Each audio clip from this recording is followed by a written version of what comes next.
Hello everyone, welcome back to the channel, and today we'll be talking about the downfall of power scaling. Now, usually on this channel we talk about anime tropes, but today we're starting a new subgenre talking about toxic fandoms and toxic fan behavior. In this particular video, I'll be diving into a topic that isn't exactly a trope, but it's something that's definitely huge and a part of fan culture. And that thing is power scaling. Now, the real question is, what is power scaling? Power scaling in fiction refers to the method of determining a character's power by comparing them to other characters in their series or characters outside of their series. Another way power scaling works is by attributing feats a character performs to other characters who are equal to or greater than them. Examples could be strength, speed, magic, etc. Now, let me say this upfront. I don't think power scalers are the most toxic people in these spaces, anime, Marvel, or DC. However, they might be a bit annoying, but to me, they're more like an average Tuesday. If you're an anime fan, you've probably seen way worse, but that doesn't mean power scaling hasn't contributed to the overall toxicity in these spaces.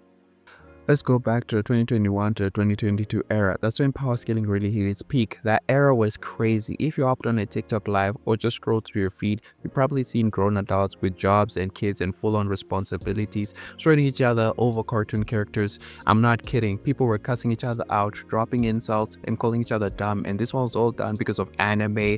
As a kid, it was just wild seeing, because I had to think to myself, this is just fiction. It's never supposed to be that serious. It got to a point where people made entire accounts just to roast other fandoms. Whole pages existed just to drag One Piece fans or Marvel stans or Naruto stans or whoever. It wasn't just about anime, it was everywhere. Dragon Ball, Naruto, My Hero Academia, Demon Slayer, One Punch Man, One Piece, and Marvel, and even DC. Everyone had their own toxic corner. With Dragon Ball fans starting this trend where anytime someone said anything remotely cool, they'd respond with, He not beating Goku! He not beating Goku! He not beat. Nobody could beat Goku! Who you know beating Goku? People were literally saying that to cancer survivors, like, oh yeah, you beat cancer? But can you beat Goku though? That's the level people reached. No filter, no empathy, just blind loyalty to fictional characters. And let's be real, some fans didn't even believe the stuff they were saying. They were just addicted to the chaos. The same characters they are defending would probably be ashamed of their behavior.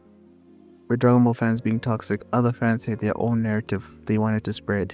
Naruto fans were saying things like Naruto is universal, One Piece fans were hyping up Gear 5 to unrealistic levels, One Punch Man fans believed Saitama could beat fiction itself after he fought Goro because they thought that Goro is the standard of what power is in fiction, and Saitama being able to beat him means he could one-shot anyone in fiction.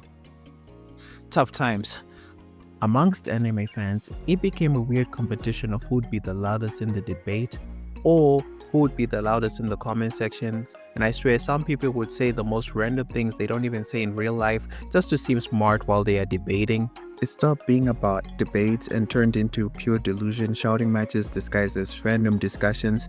Nobody was enjoying anything anymore. It was all about being right and being loud and proving dominance over a fictional tier list. It started off light, just fans geeking out over their favorite characters, but over time it morphed into this weird elitist contest. People would treat fictional matchups like legal arguments, and the thing is, power scaling could have stayed fun, but it didn't. Instead, it quickly became a way of ruining comment sections, group chats, and even friendships. And I was there. I saw all of this happen firsthand. I watched fans fight for hours, days, or even months over whether character A could beat character B, and people were using logic like, well, he hurt this guy, so he must scale to that guy, which is a flawed take. I could probably punch a boxer and make him bleed, but that doesn't mean I'm strong as him. That logic was all over the place at the time. It got to a point where big content creators themselves got affected by the level of toxicity.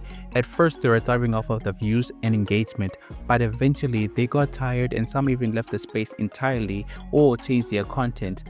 And can you blame them? Being bombarded with L-take, mid-opinion, or having your comment section being turned into a battleground every time you post, it wears you down. You start to wonder if you're making content for the fans or just moderating endless debates that never go anywhere. Another thing that happened during this time was this song. This song gave all of us PTSD around 2021 to 2022. It was everywhere. You could not escape it. It would find you. the Wally West song. And no, I'm not saying that power scaling is dead. There are still big content creators doing it today who get millions of views. But if they were posting this content back in early 2021 to 2022, those numbers would have been insane because those were the peak eras of power scaling. Now, it's just not the same. I think there are a few reasons for that.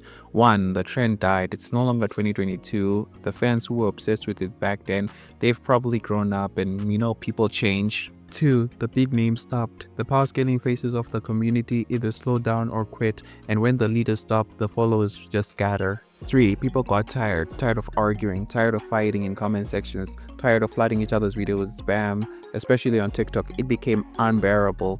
4, it became embarrassing. Outsiders were looking in and saying, there's no way adults are fighting like this over fiction, and honestly, they aren't wrong. It made the whole fandom look bad. And I'm not here to say power scaling is good or bad.